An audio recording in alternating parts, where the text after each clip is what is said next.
तो 22 एंड 3 कितना होगा, 20,000 हो जाएगा। और इनटू प्लस आपको कमेंट करना जो बहुत ज़रूरी है। सो गाइज अब हम करने जा रहे हैं 4.2 के जो बचे हुए क्वेश्चन है 5, 6, 7, और आज ये एक्सरसाइज हम पूरी तरह से खत्म कर देंगे। प्लीज़ कमेंट में मुझे ये लिख के बताना कि बहुत सारे स्कूलों में मेरे ख्याल से 6 चैप्टर भी आ रहा है, क्योंकि मेरे इधर भी 6 चैप्टर आ रहा है। अगर मैंने 5th तो पूरा खत्म कर दिया, 4th के बाद 5th मैंने पूरा खत्म कर दिया है। अगर आप 5th आ रहा है तो प्लीज़ प्लेलिस्ट में जाके देखो, पूरा है। क्योंकि अगर मेरा टारगेट ये है कि जैसे ही ये कंप्लीट हो जाएगा, 4 जैसे ही कंप्लीट होगा, या तो अगर आपका 6 नहीं आ रहा होगा तो मैं साइंस स्टार्ट कर दूँ, कि ऑलरेडी आप देखोगे कि ज्योग्राफी भी हमने स्टार्ट किया है, इंग्लिश भी हमने स्टार्ट करके रखा है। प्लस आपको कमेंट करना जो बहुत ज़रूरी है, जिससे हमें चीज़ें आपके बारे में पता चलेगी। तो प्लीज़ कमेंट करके ज़रूर बताना। तो चलो स्टार्ट करते हैं।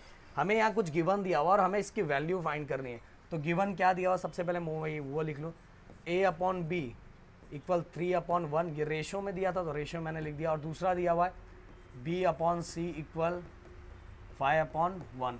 अब इसको थोड़ा हमें सिस्टमैटिक सॉल्व करके a और b की वैल्यू फाइंड कर लेनी है।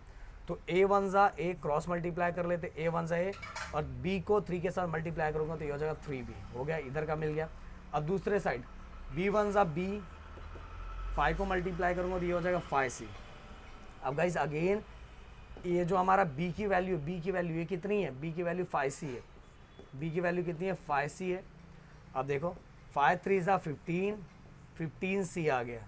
क्या आ गया है, a इक्वल टू 15c, मतलब a इक्वल टू 15c, और b की वैल्यू भी ऑलरेडी अपने पास है। तो a और b की दोनों की वैल्यू अपने को मिल गई कि नहीं। देखो b की वैल्यू यहाँ थी और यहाँ से b की वैल्यू हमने इसमें पुट कर दिया, तो 5 3 ज़ा 15 हो गया। तो a equal to 15c and b equal to 5c, ये वैल्यू हमें मिल गई। अब हम क्या करेंगे, ये फर्स्ट वाला जो उसको सॉल्व करेंगे। क्या लिखा हुआ पहले मैं एक बार अच्छे से लिख दूँ, a⁻³ अपॉन 15 b² c⁻3। अब गई सबकी वैल्यू को हम रखेंगे। a की वैल्यू कितनी है, a की वैल्यू 15c है और a⁻³ है, मतलब कितने time, 3 time. 15c into 15c। Okay, देखो a⁻³ था, a⁻³ क्या था, 3 था, इसलिए 15c को मैंने 3 टाइम लिखा। अब तो सर डायरेक्ट क्यूब लिख देते ना, नहीं यार ऐसे थोड़ा अच्छा है। 15 और b² है, b की वैल्यू क्या है, 5c है, b की वैल्यू क्या है, 5c। देखो ये कंफ्यूज मत होना, b की वैल्यू यहाँ से हमने पुट की है। अब देखो b की वैल्यू b² है, b², तो b की वैल्यू कितनी है, 5c। तो 2 बार लेंगे 5c इंटू 5c, क्योंकि स्क्वायर है और आगे एक c और है तो c रख दिया। अब देखो बहुत सिंपल तरीके से कैंसिल करेंगे, c पूरा कैंसिल करते, ये c कैंसिल, ये c कैंसिल, ये c कैंसिल, c तो गए हो, एक और 15 गए हो, देन 5 1 ज़ा 5, 5 3 ज़ा 15, ये भी गए हो। अरे और साथ में स्क्वायर भी है यार, सॉरी क्यूब है, क्यूब देना मत बोलो, क्यूब। देन अगेन 5 1 ज़ा 5, 5 3 ज़ा 15, तो 3 3 ज़ा क्या आ गया, 3 3 ज़ा 9, और 9 का क्यूब, 3 3 ज़ा 9, और 9 का भी r⁻³ है ना, मतलब क्यूब है, तो 9 का क्यूब कितना होता है, 729। तो गाइज यहाँ हो गया। और ये वाली वैल्यू हम आगे वाले जो पुट करना है उसमें भी पुट करेंगे, तो इसको इस तरह से बहुत आराम से और पूरे मार्क्स अपने को मिल सकते हैं। तो चलो बढ़ते हैं नेक्स्ट क्वेश्चन की तरफ।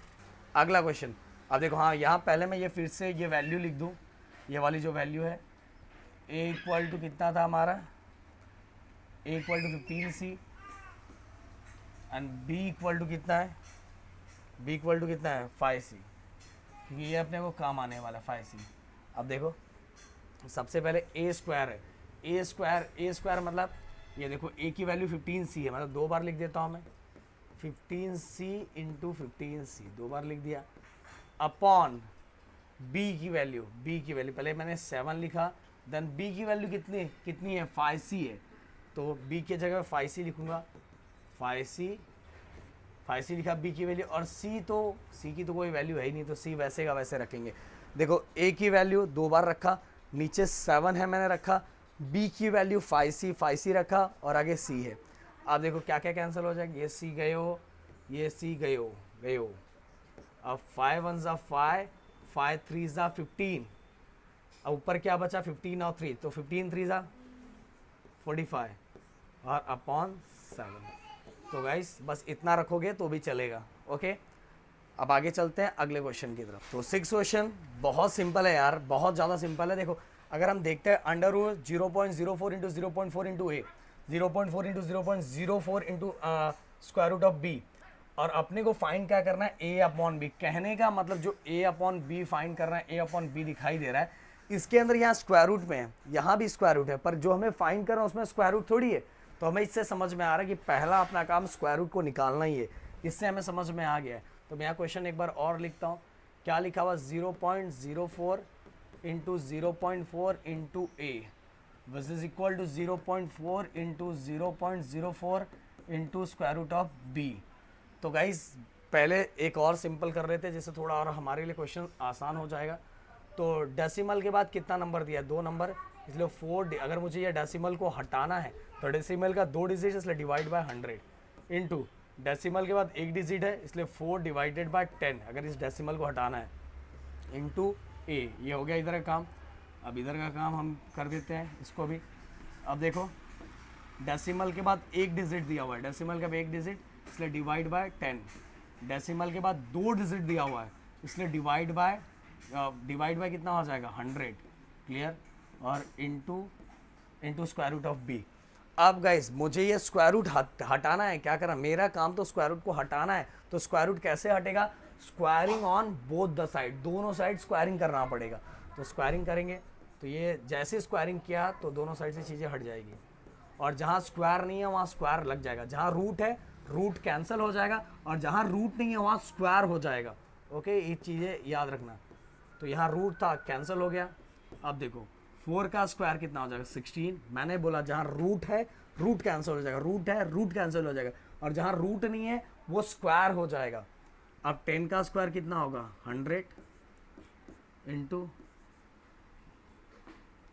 ये भी 4 का क्या हो जाएगा, 16, और ये 100 का क्या हो जाएगा, 2 0 है और 2 0 और बढ़ा दो क्योंकि ऊपर का स्क्वायर हुआ तो नीचे का भी स्क्वायर होगा। तो 100 का जो स्क्वायर हो जाएगा वो कितना हो जाएगा, 10,000 हो जाएगा। और into square root of b, root cancel हो जाएगा, और बी यहाँ क्या लिखोगे, squaring on both this side. दोनों साइड हमने क्या किया, स्क्वायर कर दिया है। अब गाइज हमें क्या फाइंड करना है, ए अपॉन बी फाइंड करना है ना। तो सिंपल सी बात है, ये क्या होगा, ए यहीं रहेगा और बी यहाँ जाएगा, और बाकी यहाँ के नंबर सब वहाँ चले जाएंगे।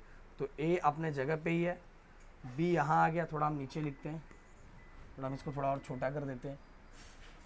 हाँ, तो ए अपने जगह पे ही है, बी यहाँ जा, क्योंकि ए अपॉन बी चाहिए। तो बी मल्टीप्लाई में इक्वल के साइड है तो डिवाइड। यहाँ क्या क्या बचा है, यहाँ बचा 16 अपॉन 100 इंटू 16 अपॉन 100, सॉरी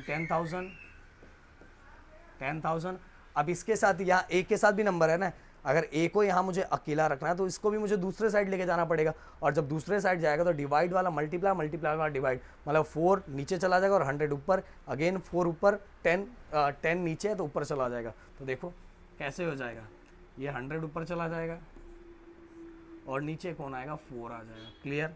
और यहाँ सेम अगेन 4 नीचे आ जाएगा और 10 ऊपर चला जाएगा।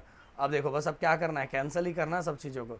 ये 0 0 कैंसिल, यहाँ से 1 0 1 0 कैंसिल। ध्यान देना एकदम अच्छे से।